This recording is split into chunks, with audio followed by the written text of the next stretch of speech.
इय्याक नअबुदु व इय्याक नस्तईन। पहले तो मैं कोटली के रहने वाले शहरियों, मेरे प्यारे कश्मीरियों और पाकिस्तानियों, इस शानदार इस्तकबाल का मैं आपका दिल से शुक्रिया अदा करता हूं। बहुत बहुत शुक्रिया। आज मेरे यहां आने का मकसद दुनिया को एक पैगाम देना है कि दुनिया ने कश्मीर के लोगों से 1948 में वादा किया था। यूनाइटेड नेशंस की सिक्योरिटी काउंसिल की रेजोल्यूशंस के मुताबिक कश्मीर के लोगों को हक मिलना था अपने मुस्तकबिल का फैसला करने के लिए। तो आज मैं यहां आया हूं सबसे पहले तो दुनिया को याद कराना कि वो जो हक दिया गया था कश्मीर के लोगों को, वो वादा पूरा नहीं हुआ। जबकि यही यूनाइटेड नेशंस की सिक्योरिटी काउंसिल ने ईस्ट तिमोर, इंडोनेशिया, एक मुसलमान मुल्क का एक जजीरा था, वहां क्रिश्चियन ज्यादा थे, उनको वही हक ईस्ट तिमोर को दिया गया और वो बड़ी जल्दी पूरा किया गया, रेफरेंडम करवाया गया और उनको आजाद कर दिया। तो मैं आज यूनाइटेड नेशंस को याद करवाना चाहता हूं। मैंने यूनाइटेड नेशंस की जनरल असेंबली में भी याद करवाया, आज भी करवा रहा हूं और हमेशा याद कराऊंगा कि आपने अपना हक पूरा नहीं किया। आपने जो वादा था वो पूरा नहीं किया। और दूसरी चीज, मैं कश्मीर के लोगों को यह कहना चाहता हूं कि इंशाअल्लाह जब ये आपको आपका हक मिलेगा, कश्मीर के लोगों को मकबूजा कश्मीर और आजाद कश्मीर, कि जब आप अपनी मुस्तकबिल का फैसला करेंगे और कश्मीर के लोग इंशाअल्लाह जब पाकिस्तान के हक में फैसला करेंगे, मैं ये भी आज कहना चाहता हूं कि उसके बाद पाकिस्तान कश्मीर के लोगों को वो हक देगा, उनको वो राइट देगा कि आप आजाद रहना चाहते हैं या आप पाकिस्तान का हिस्सा बनना चाहते हैं, ये आपका हक होगा। मैं आज दूसरी वजह से यहां इसलिए आया हूं कि मैं मकबूजा कश्मीर के लोगों को एक पैगाम देना चाहता हूं। और जिस तरह अभी मेरे से पहले वजीर खारजा ने कहा कि सारा पाकिस्तान आज मकबूजा कश्मीर की आवाम के साथ खड़ा है, लेकिन सिर्फ सारा पाकिस्तान ही नहीं आपके साथ खड़ा, मुसलमान दुनिया आपके साथ खड़ी है। अगर मुसलमान हुकूमतों में किसी की वजह से भी अगर वो आपको आज सपोर्ट नहीं कर रही, ये मैं आपको यकीन दिलाता हूं कि सारी मुसलमान दुनिया की अवाम मकबूजा कश्मीर के लोगों के साथ खड़ी है। बल्कि मैं इससे भी आगे जाता हूं, वो लोग जो मुसलमान भी नहीं लेकिन जो इंसाफ पसंद हैं, वो भी सब आज समझते हैं कि कश्मीर के लोगों को वो हक देना चाहिए जो यूनाइटेड नेशंस ने वादा किया था। मैं ये भी कश्मीर के मकबूजा कश्मीर के लोगों को पैगाम देना चाहता हूं कि हमें सब एहसास है जिस तरह के जुल्म आप पे हुए और हो रहे हैं, जिस तरह घरों में खबर आती है, मां बाप को खबर आती है कि उनके बेटे को गायब कर दिया गया, कहीं ले गए, जेल पे ले गए, या खबर आती है कि बेटा शहीद हो गया। मैं आपको एक बाप होते हुए ये कहना चाहता हूं कि हम सबको पता है कि आपके ऊपर क्या गुजरती होगी, किस किस्म की तकलीफों का आप सामना कर रहे हैं, किस किस्म के जालिम का आप मुकाबला कर रहे हैं और खड़े हैं आप। मैं ये भी आपको कहना चाहता हूं कि मेरे में जितनी भी हिम्मत हुई, हर फोरम के ऊपर मैं आपकी आवाज बुलंद करूंगा और कर रहा हूं और करता रहूंगा, चाहे यूनाइटेड नेशंस हो, चाहे दुनिया के लीडर्स हो, यूरोपियन यूनियन के लीडर्स हो, बर्तानिया का जो पिछला अमेरिका का सदर था, 3 दफा उससे मैंने ताकीद की कि कश्मीर का मसला हल करें। मीडिया के ऊपर आपकी आवाज उठाऊंगा। आप मुतमईन हो जाएं कि जब मैंने कहा था कि मैं कश्मीर का सफीर बनूंगा, जब तक कश्मीर आजाद नहीं होगा, सारी जगह आपकी आवाज बुलंद करूंगा।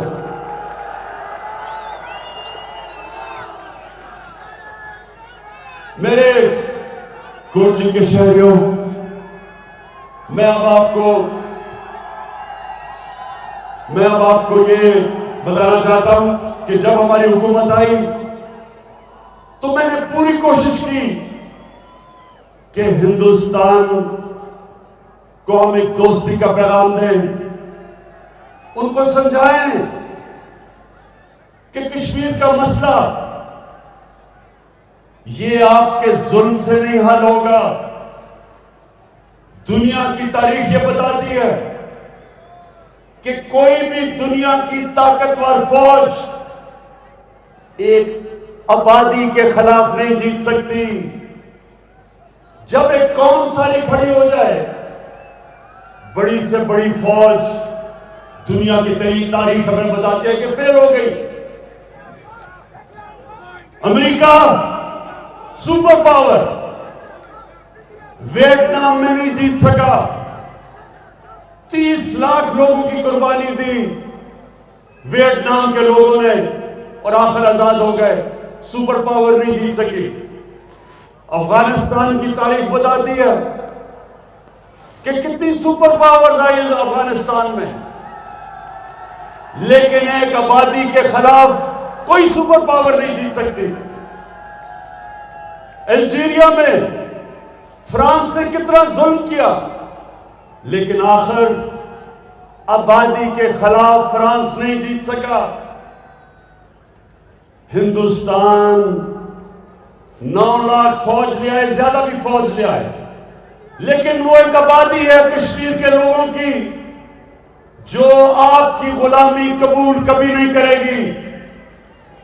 जो बच्चा पैदा होता है कश्मीर में, उसके भी दिल में सबसे पहले आजादी का जज्बा जाता है। जितने मर्जी जो मर्जी आप करें कश्मीर पे, 1 लाख कश्मीरी शहादत दे चुके हैं। मैं आज हिंदुस्तान को कहता हूं कि ये आप कभी जीत सकते ही नहीं। जब एक आबादी मानती नहीं है आपको, और जो थोड़े से लोग कश्मीर में हिंदुस्तान की हिमायत करते थे, जब से 5 अगस्त से जो आपने जुल्म करना शुरू किया, लॉकडाउन किया, कर्फ्यू लगाए, वो भी थोड़े से लोग आज आजादी चाहते हैं। कोई हिंदुस्तान, कोई कश्मीर का सियासतदान जो प्रो इंडिया हो, मैं आज आपको लिख के देता हूं कि वो कभी वोट जीत ही नहीं सकता, इलेक्शन ही नहीं जीत सकता कश्मीर में। इसलिए मैंने जो पहले आपसे नरेंद्र मोदी, मैंने कोशिश की थी आते साथ ही कि हम अपने ताल्लुकात ठीक करें और कश्मीर का मसला हल करें डायलॉग के जरिए, यूनाइटेड नेशंस की रेजोल्यूशन के तहत हम हल करें। मैं फिर से आपको कह रहा हूं कि और कोई दूसरा रास्ता नहीं है। मैंने जब आपको तब कहा तो मुझे समझ नहीं आई, शुरू में मुझे समझ ना आए कि ये क्यों नहीं मेरे साथ आगे बढ़ रहा है, डायलॉग क्यों नहीं कर रहा। फिर जब पुलवामा हुआ और पुलवामा के बाद जब बालाकोट पे हिंदुस्तान के जेट ने आके हमारे दरख्तों को शहीद किया,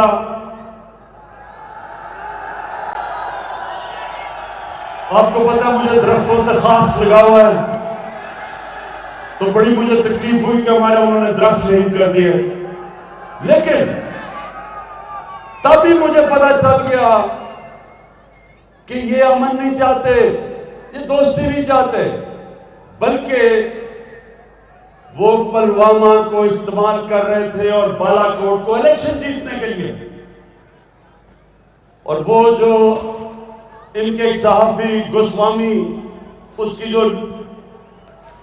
जो मंजर आम में आया, पता चला कि पहले से प्लान किया हुआ था कि उन्होंने हमला करना चाहे। और मैं कहता क्या कि हमारा पुलवामा से कुछ नहीं था, पाकिस्तान पुलवामा के पीछे नहीं था, लेकिन पहले से प्लान किया था कि बमबारी करेंगे, उसको इस्तेमाल करेंगे इलेक्शन जीतने के लिए। फिर मंजर आम में क्या आया, यूरोपियन यूनियन की डिसइंफॉर्मेशन लैब, पता चला कि 600 इन्होंने फेक साइट्स बनाई हुई थी, फेक अकाउंट्स की, जिसमें से प्रोपेगेंडा चल रहा था पाकिस्तान की फौज के खिलाफ और इमरान खान के खिलाफ। तो हम दोस्ती कर रहे थे, आप जड़ें काट रहे थे हमारी। लेकिन आज अब सबके सामने जो आरएसएस का एजेंडा था, जो उनकी आइडियोलॉजी थी, वो सबके सामने है, मंजर आम पे है। मैंने हर फोरम पे कहा कि जब भी कोई आरएसएस जिस तरह का एजेंडा लेके आया, हमेशा असल नुकसान अपने मुल्क को करवाया।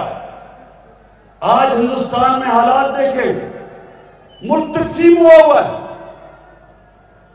असल में आरएसएस की आइडियोलॉजी ने सबसे ज्यादा नुकसान हिंदुस्तान को पहुंचाया और पहुंचाएगा।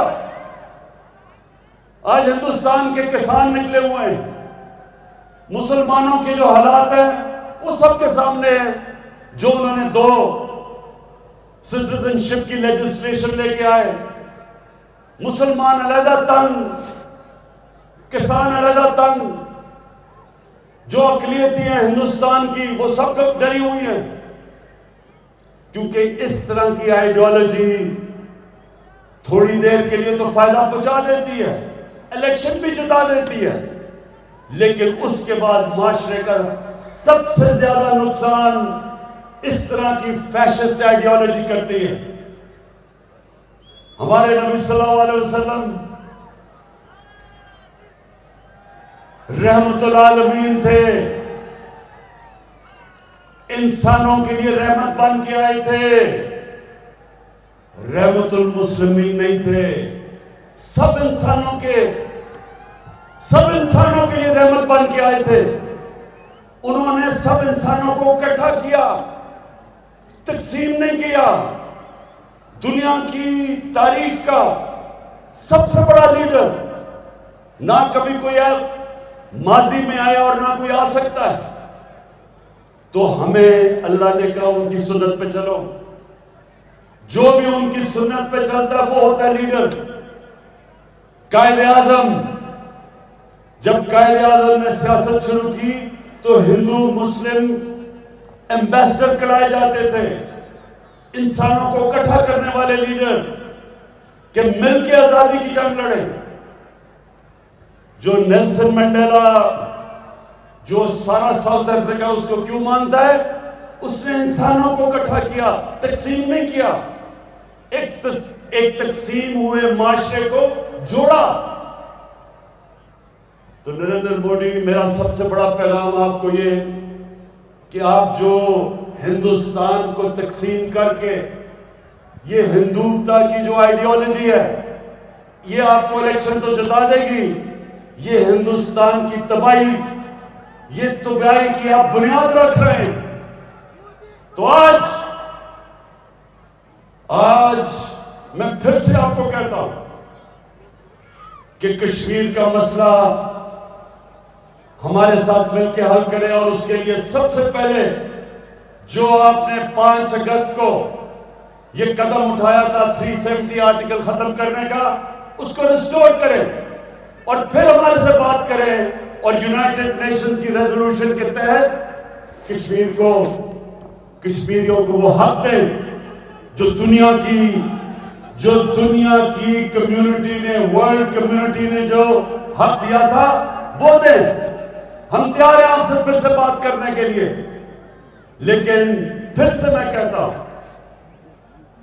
इसको कभी ये ना समझें जो मुझे लगता है पिछली बार आपने समझा था कि हम कोई कमजोरी के आलम में आपसे दोस्ती करना चाहते हैं। ये मुल्क पाकिस्तान, ये मुल्क उन लोगों का है जो ला इलाहा इल्लल्लाह के कलमे के ऊपर मुल्क बना था। अल्लाह के सिवा किसी के सामने ये झुकने वाले लोग नहीं हैं। ये किसी से ना कभी किसी का खौफ है ना हो सकता है। जो अल्लाह एक अल्लाह की गुलामी करता है वो कभी किसी और की गुलामी नहीं कर सकता। इसलिए कभी ये ना समझना कि जब हम कहते हैं हम आपसे दोस्ती करेंगे कि हमें किसी किस्म का खौफ या डर है। हम चाहते हैं कि कश्मीर के लोगों को उनका हक मिले। हम चाहते हैं जुल्म खत्म हो। हम चाहते हैं कश्मीरी भी अपनी जिंदगी का खुद फैसला करें। ये इनका ह्यूमन राइट है, ये इनका डेमोक्रेटिक राइट है। और इंशाअल्लाह इस राइट के लिए सारा पाकिस्तान कश्मीर के लोगों के साथ खड़ा है।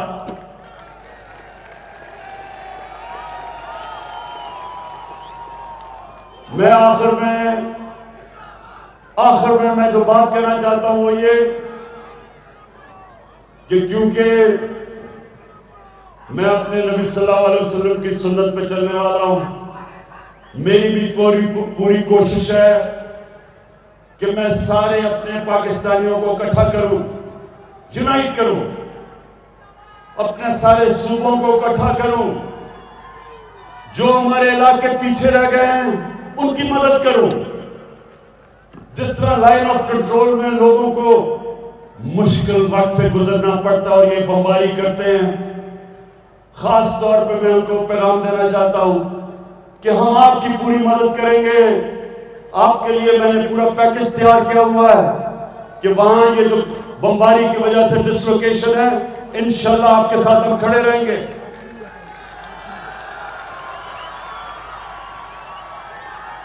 मैं हर किस्म की सोच के साथ बात करने के लिए तैयार हूं, हर किस्म के नजरिए के साथ मैं बात करने के लिए तैयार हूं।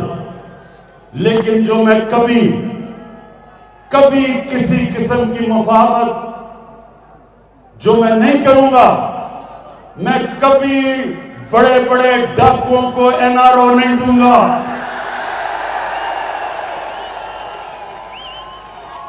हमारे नबी सल्लल्लाहु अलैहि वसल्लम, उनसे किसी ने पूछा